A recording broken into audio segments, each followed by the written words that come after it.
전도서 이 본문 말씀을 나누기 전에 오늘이 맥추감사주일입니다. 맥추감사주일. 저는 어렸을 때 맥주감사주일인 줄 알았어요. 그래서 맥주감사, 왜 맥주를 감사하지? 이 생각을 했는데요. 나중에 보니까 맥추감사주일. 정인영 집사님 아까 기도하실 때 발음이 맥주감사주일로 들렸어요. 그래서 그 생각이 또 났는데, 우리 개신교가 한국에 들어왔을 때에 우리 신앙의 선배들이 참 가난했습니다. 참 가난을 했는데 추수감사주일도 있고 하는데 맥추절이라는 게 있잖아요. 성경에 유대인의 3대 절기가 있습니다. 첫 번째가 유월절 또는 무교절 하는 유월절, 그 다음에 초막절, 그 다음에 칠칠절. 이 칠칠절이 오순절 또는 맥추절, 다른 말입니다. 칠칠절, 오순절, 다른 말이 오늘 맥추절인데, 이 맥추절을 또 지키면 다른 유월절도 지켜야 되고 초막절도 지켜야 되잖아요. 그런데 너무 이 보리를 수확하고 난 다음에 하나님께 너무 감사한 거예요. 그래서 보리 수확의 첫 열매, 보리 수확의 첫 열매를 하나님께 드리면서 성경에서 따온 이제 맥추절, 보리를 수확하는 보리 맥자를 쓰는 맥추절 이름을 따서 맥추감사주일로 지키는 전통이 생겼습니다. 그래서 보리를 수확해서 그 첫 열매로 하나님께 영광을 돌리고 감사하는 예배를 드리면서 대한민국에 특별히 우리 개신교에 맥추감사주일이라는 것이 생겼어요. 그래서 지금 이 맥추감사주일을 지키는 교회가 있고 지키지 않는 교회가 있습니다. 다 지키지는 않습니다. 그런데 저희는 이 좋은 전통을 이어받아서 하나님께 우리 반년 동안 지켜주신 은혜를 감사하자 하는 취지가 너무 좋아서 맥추감사주일로 지키고, 또 보통 이제 이런 절기를 지키고 이제 절기 헌금을 하잖아요. 저희도 이제 맥추감사주일 봉투를 넣은 지 2년, 3년 그렇게 됐습니다. 그전에는 하지 않았어요. 왜냐하면 저희 같은 이제 작은 교회들이 이 절기를 지키면서 특별히 절기 헌금을 받아서 보통 뭘 하냐 하면 교회 행정비, 월세 내는데 이런 데 사용하는데, 원래 절기는 어떻게 해야 되냐면 신명기 16장 14절 한번 볼까요? 신명기 16장 14절 보면 절기를 지킬 때에는 너와 내 자녀와 노비와 내 성중에 거주하는 레위인과 객과 과와 과부와 함께 즐거워하되, 사회에 소외된 약자들, 도움이 필요한 사람들과 함께 하도록 했어요. 그래서 절기 헌금을 사실은 어떻게 사용해야 되냐면 교회를 위해서, 우리의 행정비를 위해서 쓰면 안 돼요. 어디를 위해서 써야 되느냐? 사회적인 약자를 위해서, 소외된 사람들을 위해서 쓰는 거예요. 그래서 그것을 제가 계속 얘기를 했습니다. 교회 창립 때부터 절기헌금은 반드시 그렇게 써야 되고, 교회가 어렵다고 해서 절기헌금을 교회에 무슨 월세를 내는데 이런 데 쓰면 안 된다 얘기를 해서, 저희는 항상 이 절기헌금을 시작하면서 어떻게 했느냐? 흘려보냈어요. 그래서 절기헌금, 추수감사주일, 성탄절, 또 우리 부활절, 이게 절기헌금이 들어오면 우리가 이제 딱 그 공동회에서 결정한 대로 60%를 현금으로 찾습니다. 현금으로 딱 재정부에 받아서 각 기관에 이렇게 나눴어요. 각 기관에 나눠서 각 기관에서 흘려보낼 수 있도록 그렇게 했습니다. 이번에 남전도에서는 그 서울역에 있는 노숙자 사역하시는 분을 찾으셨다고 해요. 그래서 그렇게 흘려보내고, 그러면서 저희가 이제 흘려보낼 때 저에게 일임해 주신 것은 제가 목민 몇 성교회라고 하지 않고 예수님의 이름으로 흘려보내요. 그래서 누가 한지를 몰라요. 결국 우리 이름을 내려고 사실 이 일을 하는 건 아니잖아요. 결국 예수님이 영광 받으시고 하나님이 영광 받으시도록 하기 위해서 일들을 하는 건데, 자꾸 교회 이름을 내고 때때로는 좀 이렇게 하는 것도 괜찮겠다 싶지만 그 근본적인 취지를 살리기 위해서 저에게 위임해 주신 것은 어떻게 보내느냐? 예수님 이름으로 7자 보내줄 수 있잖아요. 그래서 예수님 이름으로 보냅니다. 그래서 하나님이 아시도록 그렇게 우리가 흘려보내는 일을 하게 되는데, 그렇게 우리 작은 공동체지만 그렇게 할 수 있다는 것이 너무너무 감사하고, 그것은 하나님이 참 기뻐하신다 이런 생각을 하게 됩니다. 저는 오늘 하나님을 경외하는 삶이라는 제목으로 말씀을 나누는데, 지난 주일에 오셨던 이성근 선교사님이 하나님을 경외하는 자의 자녀에게는 피난처가 있다, 이 말씀을 딱 들으면서 맞아, 하나님을 경외하는 삶에 대해서 우리 성도들과 함께 또 묵상하고 나누면서 진짜 하나님을 경외하는 삶이 도대체 뭐냐? 이걸 한번 좀 나누면 좋겠다. 이 얘기를 생각을 했습니다. 그러면서 오늘 본문을 찾았어요. 본문을 찾았는데 전도서는 인생 무상해요. 다 헛되대요. 재물도 헛되대요. 쾌락도 내가 되게 많이 누려봤지만 나처럼 누린 사람이 없다. 이게 솔로몬 얘기잖아요. 그런데 그것도 헛되다는 거예요. 내가 무역도 엄청나게 해봤다. 배도 접어고 그래서 막 이렇게 무역도 하면서 어마어마한 사업을 했는데 나처럼 사업한 사람도 없을 거다. 근데 그것도 헛되더라. 해 아래서 행복한 것을 찾을 수가 없더라. 그런 이야기를 계속 하다가 마지막에 뭐라고 얘기하냐면 일의 결국을 다 들었으니 이러한 허무한 이야기들을 다 듣고 해 아래 새 것도 없고 행복한 것도 없고 다 헛된데 이런 결국을 다 들었는데 사람이 정말 해야 될 것이 있더라. 결국 이 허무한 것을 극복하는 것이 있더라. 사람은 살 때 무엇으로 사느냐? 하나님을 경외하는 것. 그리고 그의 명령을 지키는 것으로 인생의 참된 의미와 가치를 찾을 수 있는 것이다. 이렇게 결론으로 딱 얘기하는 거예요. 여러분, 하나님을 경외하는 것, 그 다음에 그의 계명을 지키는 것. 그 계명은 뭡니까? 하나님을 사랑하는 것과 이웃을 사랑하는 것. 딱 두 가지로 우리가 이해할 수 있어요. 제가 책을 한 권 들고 왔는데 사람은 무엇으로 사는가? 이게 톨스토이 그 대문어라고 하는 톨스토이가 쓴 단편집을 이렇게 모아놨어요. 그런데 이 책에서는 사람이 도대체 뭘로 사느냐? 톨스토이가 이게 소설을 쓰면서 그 소설의 내용의 핵심들이 여러 가지 단편이 있는데 뒤에 이렇게 평가되어 있습니다. 사람은 무엇으로 사는가? 사랑이 있는 곳에 하나님이 있다. 두 노인을 읽어보면 사람을 살게 하는 것은 사랑이고 그 사랑은 이웃에 대한 실천적인 돌봄 가운데 구체적으로 실현되어야 하며 그 안에 참신함과 구원이 있다는 가르침으로 가득하다. 결국 사람은 무엇으로 사느냐? 사랑으로 사고 그 사랑은 이웃을 사랑하는 그 구체적인 행동 속에서 실현되고 진짜 크리스찬 신앙인들은 이러한 삶을 통해서 삶의 참 의미와 가치를 깨닫게 된다는 거예요. 전도서에 있는 말씀과 동일하죠.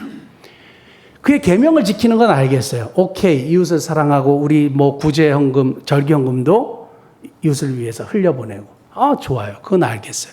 그럼 도대체 하나님을 경외한다는 건 도대체 뭐냐 이거예요. 하나님을 두려워하는 거예요. 그래, 하나님 두려워하는 것도 알겠어요. 그러면 하나님을 도대체 경외하는 것은 도대체 무엇이냐? 한번 살펴보면 좋겠습니다. 전도서의 이 말씀을 보면서 정말 하나님을 경외하는 삶이 사람의 본분일 뿐만 아니라 인생의 참된 의미와 가치를 깨닫게 해준다라는 것에 동의할 수밖에 없었어요. 왜냐하면 하나님을 경외하는 자에게 하나님이 약속하신 보상이 있더라고요. 하나님이 약속하신 복이 있어요. 그걸 한번 먼저 살펴보면 좋겠는데요. 잠언에 보면 여호와를 경외하는 게 뭐다. 이게 정확하게 나와 있거든요. 잠언에서 한번 찾아보겠습니다. 잠언 10장 27절. 같이 한번 읽어볼까요? 여호와를 경외하면 장수하느니라. 그러나 악인의 수명은 짧아지느니라. 자, 여호와를 경외하면 뭐를 주신다고요? 장수한대요. 다 오래 살고 싶어 하시죠. 가끔 예외가 있어요. 하나님을 경외해도 단명하는 경우가 가끔 있습니다. 순교하시는 분들 그렇죠. 젊은 나이에 예수님의 복음을 위해서 하다가 순교하시는 분들이 있습니다. 그러니까 예외 사항은 있습니다. 그런데 일반적인 걸 얘기하는 겁니다. 여호와를 경외하면 하나님이 뭘 주신다고요? 장수한다. 자, 두 번째 14장 26절 같이 읽어볼까요? 여호와를 경외하는 자에게는 경과 느레가 있나니 그 자녀들에게 피난처가 있으리라. 아멘. 여호와를 경외하는 부모에게도 그렇고 여호와를 경외하는 자의 자녀에게도 하나님이 딱 보호막이 딱 대주신다는 거예요. 문제가 발생했을 때 천둥과 벼락이 빵 칠 때 아이가 아 하고 아빠 뒤에 딱 숨는 거예요. 왜냐하면 아빠 뒤는 안전하다고 생각하는 거예요. 그거하고 똑같아요. 인생의 문제가 찾아올 때 하나님이 딱 경고한 버팀목이 딱 되시는 그 뒤에 숨으면 살았다. 안전한 거죠. 막아주시고 보호해 주시니까 그런다는 거예요. 그 하나님을 경외하는 자의 자녀에게도 뭘 주신다고요? 피난처를 주신다는 거예요. 세 번째 14장 27절 같이 읽어볼까요? 여호와를 경외하는 것은 생명의 샘이니 사망의 그물에서 벗어나게 하느니라. 죽을 고비 그리고 많은 사람들의 모함을 통해서 내가 죽게 되었을 때 여기서 벗어나게 해주신다. 어떤 사람? 여호와를 경외하는 사람에게 주어지시는 복이에요.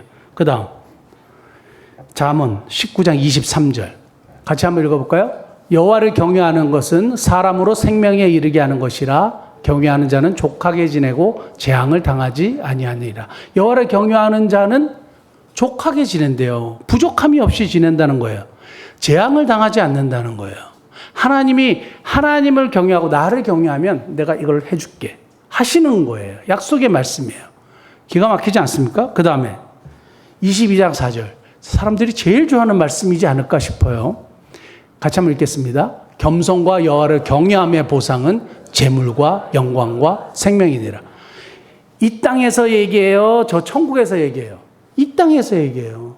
하나님을 경외하는 자에게 이 땅에서 하나님이 정말 재물도 약속하시고 영광도 약속하시고 생명도 약속하셨어요. 영광이라는 건 명예지 않겠습니까? 명예와 같은 거지 않겠습니까? 하나님을 경외하는 자에게 이 땅에서 물질도 주시고 영광도 주시고 생명도 주시고. 그런데 모든 사람들이 다 예수 믿는다고 하나님을 경외한다고 부유하나요? 가끔 예외도 있습니다. 하나님의 섭리 가운데 예외도 있습니다. 그 다음 마지막 잠언 31장 30절 같이 읽겠습니다. 고운 것도 거짓되고 아름다운 것도 헛되나 오직 여호와를 경외하는 여자는 칭찬을 받을 것이라. 칭찬을 받는데요. 이 잠언 31장에는 현숙한 여인이 나오거든요. 현숙한 여인이 나오는데 항상 현숙한 여인을 이야기할 때 제가 목회했던 곳의 모든 분들은 제 아내를 떠올려요. 왜냐하면 제가 잠언 31장을 딱 읽으면서 와, 이런 현숙한 여인을 아내로 얻었으면 정말 좋겠다 하고 그때 처음으로 배우자 기도를 했거든요. 근데 제 아내를 만났어요. 이름이 현숙할 자자에 게이지 비자예요. 그래서 현숙한 여인이에요. 자, 이게 참 놀라운 이 일인데요. 여호와를 경외하는 여자는 칭찬을 받는데 이 현숙한 여인에 대한 이야기예요. 그런데 이 현숙한 여인은 누구에게 칭찬을 받느냐? 하나님에게뿐만 아니라 사람들이 칭찬한다 이거예요. 그러니까 사람들이 하나님을 경외하는 사람들을 칭찬한다 이거예요. 믿는 사람이든지 믿지 않는 사람이든지 세상 속에서 하나님을 경외하는 사람들은 뭘 받는다고요? 칭찬을 받는 거예요. 내가 사람들에게 저 사람은 좀 안 만났으면 좋겠어 이런 대상인지 아니면 항상 만나면 반가운 사람인지 내 자신을 한번 돌아보면 좋겠습니다. 하나님을 경외하는 사람들은 세상 사람들에게도 칭찬을 받는 사람이래요. 6가지 말씀드렸는데 장수하는 복을 누리고 견고한 피난처가 있고 사망의 그물에서 벗어나고 족하게 지내고 재앙을 당하지 않고 재물과 영광과 생명을 얻게 되고 사람들의 칭찬을 받게 되고 얼마나 인생을 살아가는데 이 모든 것이 다 있는데 누구에게 주어지는 약속이냐? 여호와를 경외하는 자에게 주어지는 약속이에요. 그러니까 이 여호와를 경외하는 자에게 주어지는 약속을 만약에 누리고 경험한다면 인생의 의미와 가치를 왜 모르겠습니까? 왜 감사하지 않겠어요? 인생의 맨 마지막에 뒤돌아보면 정말 은혜였다 고백하지 않을 수 없지 않겠습니까? 그러니까 이걸 너무 잘 알았던 지혜자, 세상에서 가장 지혜로웠다고 평가받는 솔로몬이 얘기하는 거예요. 인생의 참다운 의미와 가치는 하나님을 경외하는 자에게 있다. 사람이 그것을 감당하고 하나님을 경외하고 그 명령을 지키게 되면 인생 무상을 극복하게 되고 허무한 것을 극복하게 되고 인생의 참다운 의미와 가치를 발견하게 된다. 이렇게 이제 얘기하는 겁니다. 설교 끝. 그럼 참 좋겠죠. 죄송해요. 이상하게 목사님들은 이게 시간을 채워야 된다는 압박이 있는 것 같아요. 설교가 또 너무 짧으면 안 된다. 왜냐하면 일주일에 설교를 딱 한 번 듣기 때문에 그래서 조금 더 하나님 말씀을 잠깐 나누고 말씀을 마치겠습니다. 길게 하지는 않겠습니다. 자, 그러면 하나님을 경외하게 되면 인생의 참다운 의미와 가치를 깨닫게 되는데 그러면 그렇게 살았던 사람은 도대체 누구냐? 성경은 그런 사람들로 넘쳐나는데 하나님이 성경 저자를 통해서 이 사람은 진짜 하나님을 경외하는 사람이다 라고 딱 말씀하신 사람이 한 사람 있어요. 열왕기상 18장 3절에 나와 있습니다. 열왕기상 18장 3절에 같이 한번 읽겠습니다. 아합이 왕궁 맡은 자 오바댜를 불렀으니 이 오바댜는 여호와를 지극히 경외하는 자다. 오바댜는 여호와의 종, 하나님의 종이라는 뜻을 갖고 있습니다. 그런데 이 오바댜를 향해서 지극히 여호와를 경외한대요. 근데 이 오바댜를 통해서 등장하는 아주 뚜렷한 몇 가지 사실이 있습니다. 그것을 통해서 하나님을 경외하는 사람에게는 이런 것이 나타나는구나.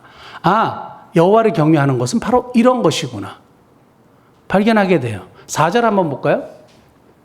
이세벨이 여호와의 선지자를 멸할 때 오바댜가 선지자 100명을 가지고 50명씩 굴에 숨기고 떡과 물을 먹였더라. 이스라엘의 역사상 제일 나쁜 사람, 제일 악한 왕 뽑으라면 아합이에요. 그리고 그 와이프 이세벨이에요. 이 사람들은 어떤 일을 했냐 하면 하나님을 섬기는 이스라엘에 우상숭배를 가지고 들어왔어요. 이세벨과 결혼함으로. 우상숭배를 가지고 들어와서 바알에게 제사를 드렸는데 굉장히 음란하게 드릴 뿐만 아니라 신에게 헌신하고 자기의 소원을 이루기 위해서 자녀들을 불로 태웠어요. 인신제사도 서슴지 않았어요. 그러니까 이러한 일에 반대하는 여호와의 선지자들, 하나님을 섬기는 사람들을 다 색출했어요. 다 색출해갖고 어떻게 했느냐? 죽여버렸어요. 다 죽여버렸어요. 이런 죽이는 상황에서 그게 나라의 정책이에요. 여호와의 선지자들은 다 잡아서 죽여라. 이게 왕의 명령이고 정책이에요. 그런데 이 오바댜는 국내 대신이에요. 높은 사람이에요. 관직에 있는 사람인데 어떻게 했느냐? 선지자 100명을 50명씩 굴에다 숨겼어요. 이렇게 숨기고 생명을 보존할 수 있도록 떡과 물을 먹였어요. 근데 이때가 언제냐 하면 18장에 보면 기근이 너무 심했어요. 3년 동안. 그 하나님께서 이스라엘을 치시는 방법으로 내가 너희들을 굉장히 못마땅하고 화가 났고 징계한다. 그러기 위해서 3년 동안 기근을 명하셨어요. 그래서 기근이 생기니까 가뭄이 있으니까 이게 어떻게 살아가기가 어렵잖아요. 가축들도 물을 먹어야 돼. 가축들도 물을 못 먹고 막 난리가 난 거예요, 나라가. 그래가지고 이러한 기근이 있을 때 물값이 점점 뛰겠죠. 물값이 떨어질까요? 물값이 막 올라갈까요? 물값이 당연히 올라가겠죠. 그 물값이 어마어마하게 비싼 겁니다. 그 여기에 구체적으로 떡과 물을 먹였다고 이야기할 때는 오바댜는 많은 갑지불을 한 거예요.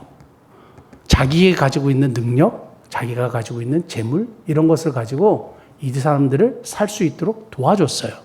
그러면 왕의 정책과 오바댜가 완전히 정반대로 행한 거죠. 근데 오늘 물을 찾으러 갈 때 누구를 불렀냐? 오바댜를 불렸어요. 자, 그러면서 여기서 제가 발견한 몇 가지 하나님을 경외하는 자의 특징. 하나님을 경외하는 것은 이런 것이다. 첫째, 유일한 청중 앞에서 사는 삶이에요. 말이 너무 어려운데 유일한 청중 앞에서 사는 삶이에요. 역사의 주관자를 누구로 생각했냐면 아합과 이세벨로 생각하지 않았던 것 같아요. 그러면 이런 일을 할 수가 없죠. 역사의 주관자가 지금 파워를 가진 아합과 이세벨이라고 생각을 했다면 그의 명령에 순종해야 되겠죠. 그리고 아부해야 되겠죠. 그리고 자기 자리를 지키려고 애를 써야 되겠죠. 근데 그런 모습은 전혀 보이지 않아요. 중요한 건 뭐냐? 하나님이요. 유일한 청중이시고 최고의 청중이신 하나님 앞에서 자신의 부르신 삶의 현장에서 열심히 살아갔던 사람이에요. 그래서 누구 앞에서 삶을 살아갔느냐? 하나님 앞에서 삶을 살아갔어요. 그래서 오스기니스의 소명이라는 책에 보면 아주 유명한 책입니다. 그 소명이라는 책에 보면 그 소명이라는 것이 콜링, 부르심이에요. 그래서 이 부르심을 보통 이야기할 때는 사람들이 저렇게 얘기한대요. 야망, 성취, 성공 이런 걸 얘기하는데 사람들이 간과하는 게 하나 있다는 거예요. 그게 뭐냐? 청중이라는 단어라는 거예요. 정말 하나님의 부르심을 믿고 그렇게 삶에 부르신 삶의 현장에서 사는 사람들은 항상 의식하는 게 있는데 그게 청중 하나님이라는 거예요. 유일한 청중이고 최고의 청중이신 하나님이시라는 거예요. 그래서 이렇게 썼습니다. 하나님의 결정적인 부르심에 귀 기울이면서 산 인생은 다른 모든 청중을 밀어낸 단 하나의 청중, 유일한 청중 앞에서 살아온 인생이다. 그래서 세상이 어떻게 흘러가든지 악한 세상 속에서 하나님을 경외하는 사람들의 특징은 뭐냐 하면 하나님 앞에서 사는 거예요. 하나님 앞에서 사는 거예요. 유일한 청중이고 최고의 청중이신 하나님 앞에서 사는 거예요. 그래서 무슨 일을 할 때 우리가 의식해야 되는 게 뭔지 아세요? 하나님인 거예요. 가끔 이제 하러 오는 정동석 형제라고 있잖아요. 뮤지컬 배우도 옛날에 하고 찬양을 참 잘하지 않습니까? 그 친구가 이제 가끔 이렇게 하면서 특송을 뭘 할지 고민을 하고 있다 할 때 제가 항상 조언을 해줘요. 지난번에 막 이렇게 활달한 찬양을 했더니 은혜가 나와서 같이 춤추고 했잖아요. 그것이 너무 좋았다는 거예요. 그래서 제가 뭐라 그랬냐면 특송은 사람들에게 하는 게 아니라 하나님께 하는 거고, 그래서 항상 특송할 때 유일한 청중이시고 최고의 청중이신 하나님 생각하면서 하라고. 그래서 우리들의 모든 행위와 우리들의 모든 사역과 우리들이 행하는 모든 일, 삶의 현장에서 누구를 의식하는 거예요? 하나님을 의식하는 거예요.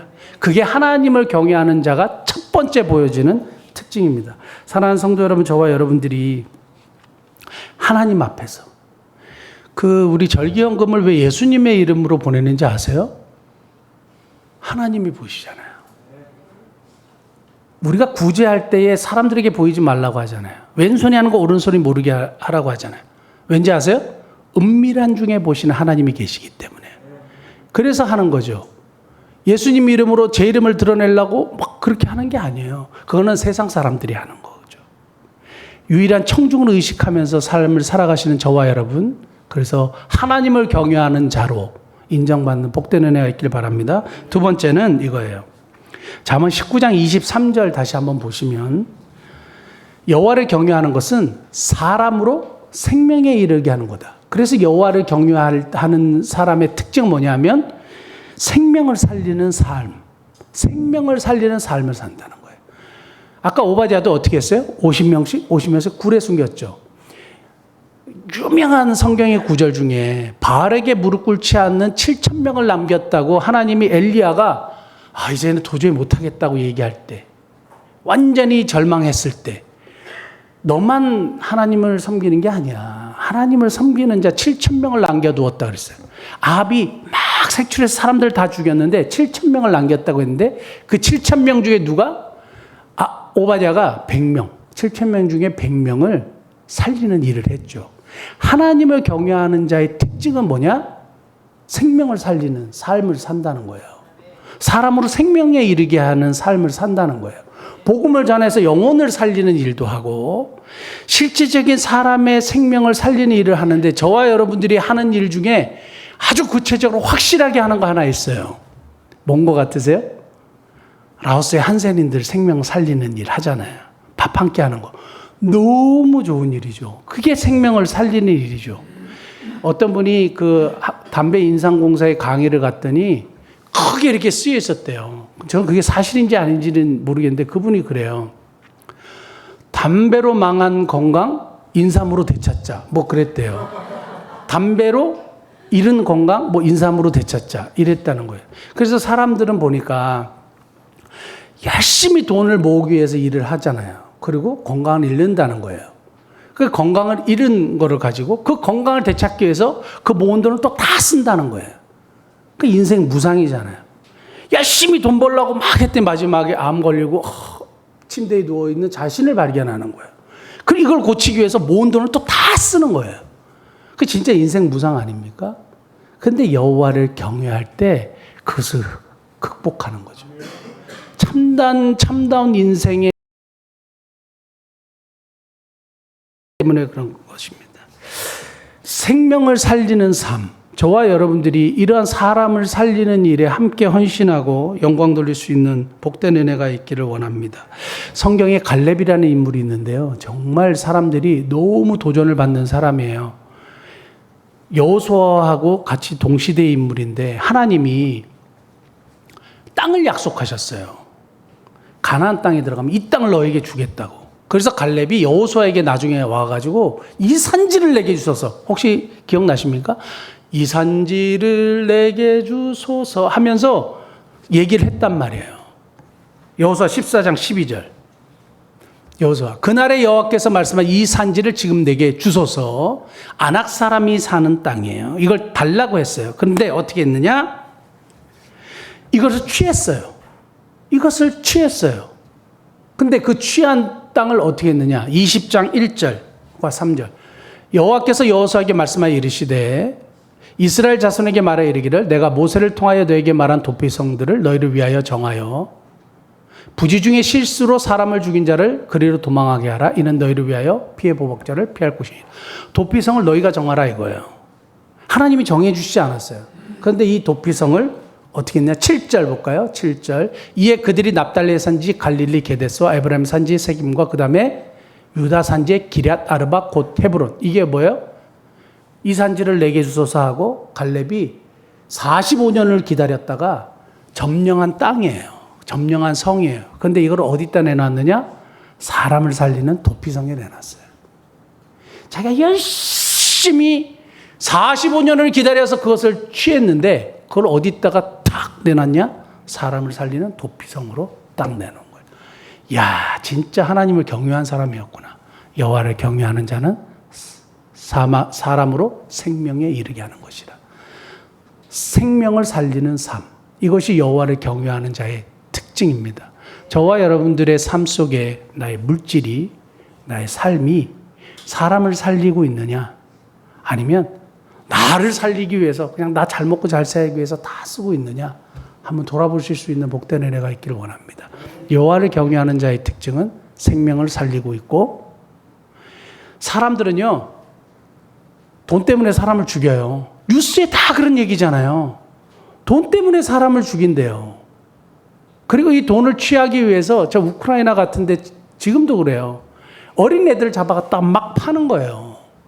뭐요? 돈 때문이에요. 여성들을 잡아갖고 막 팔아버려요. 인신매매로. 뭐 때문이에요? 돈 때문이에요. 한국에도 지금 마약이 엄청나게 심각합니다. 우리 5월에 목민축제 때 마약 운동하시는 남경필 전 경기도지사 이렇게 요청을 했는데 이게 안 맞아가지고 그랬는데요. 열심히 자신의 아들이 마약 중독에 걸려서 감옥으로 보냈잖아요. 직접이요. 근데 이 마약이 생각보다 너무 심각한 거예요. 근데 마약을 계속 유통하잖아요. 누군가가. 사람을 죽이는 거예요. 왜 마약을 유통하게 했어요?